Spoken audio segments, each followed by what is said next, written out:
Hello, and thank you for joining me for this 12th day of our 21 days on the mountain. A chance for us to create space, take a breath, and practice the power of pause. So today I'm within the last kilometre of a 14-kilometre run that begins at the highest point in our ski area, the Grand Massif, and finishes in our village. So for any of you who ski or snowboard, it's a fantastic home run.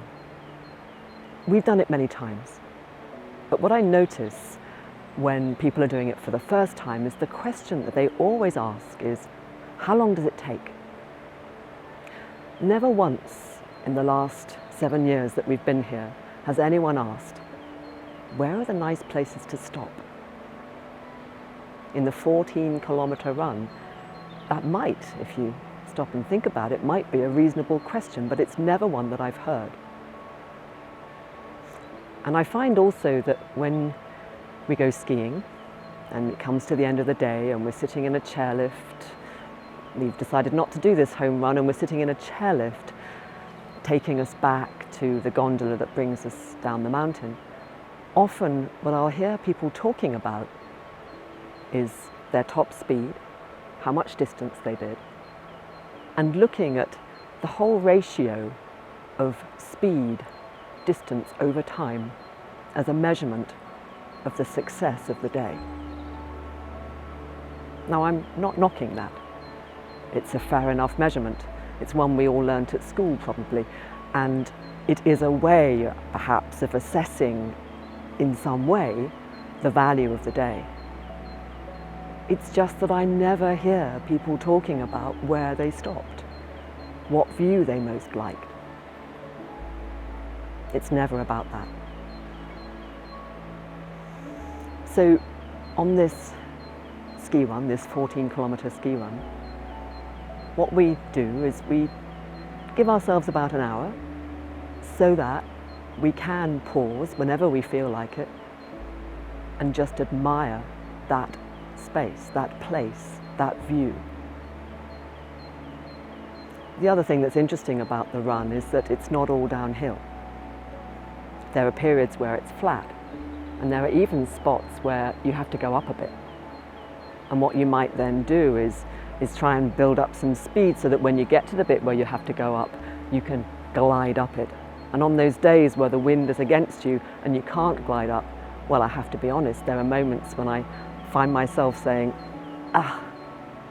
it's hard work against the wind walking up that bit of the slope, for sure. But what I try to do is take it in my stride, make it part of the journey, notice that I'm annoyed by it and laugh at myself. Because if I stay annoyed with it, then I'm probably going to spoil the next part of that run. I might miss the next beautiful view because I'm still annoyed about having to walk up the slope back there. So this ski run is kind of a teacher. Over the years, it's taught me to appreciate it by slowing down. It's taught me that it's not about the speed or the destination. It is about the journey. And when I take that metaphor, if you like, into my everyday life, and as a coach, I'm often working with people to help them reach some objective or other, what I notice is that when I become too objective focused or too goal focused or too destination driven, that I lose an awful lot about what's happening in the getting there, in the journey to that point. So these days, what I prefer to think about is a sense of direction. What direction am I going in? And what am I going to enjoy or discover or sense or feel or see or smell? What am I going to notice as I'm getting there? And maybe something that I notice along that journey, going in that direction, might show me, if I listen carefully enough or look closely enough, that this may not be the direction I need to be in at all.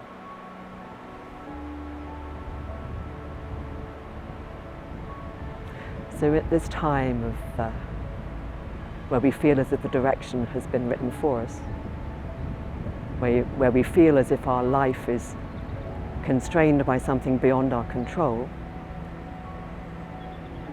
I ask you to consider, are you going to allow that to drive the way you respond to it?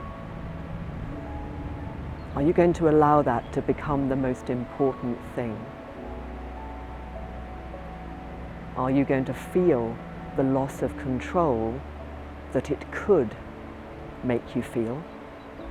Or are you going to allow this thing that's beyond your control to be a voyage of discovery of another kind? So in our 2-minute silence today, perhaps you might choose to consider, to contemplate that question, or not. That is your choice.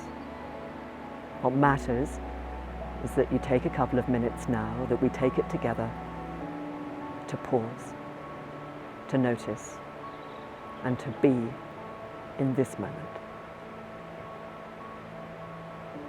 So remembering our 3 steps, pausing, focusing into this space, and breathing consciously, bringing our awareness to our breath, following its path in and out of our body,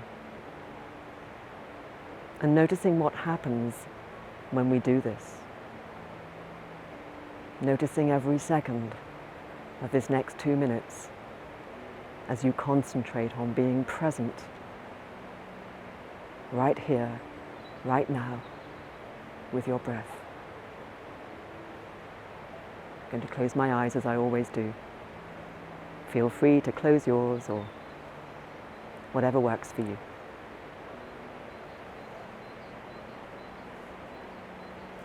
So bringing my awareness into this space between my sternum and my navel, I follow my breath. Breathing in, I know that in this moment I am breathing in. Breathing out, I know that in this moment I am breathing out. And right now, that's all that matters. Let's begin our 2 minutes silence together.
And when you're ready, on your next breath,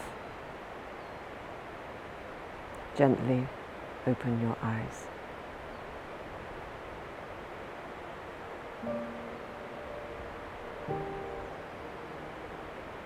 So I was noticing as I paused there the sound of the waterfall. There are two waterfalls either side of this piste, and actually this piste is called the Piste des Cascades, or in English the waterfall run. That's where it gets its name from. And behind me, the village of Sixt, you can see almost in its entirety with its several hamlets.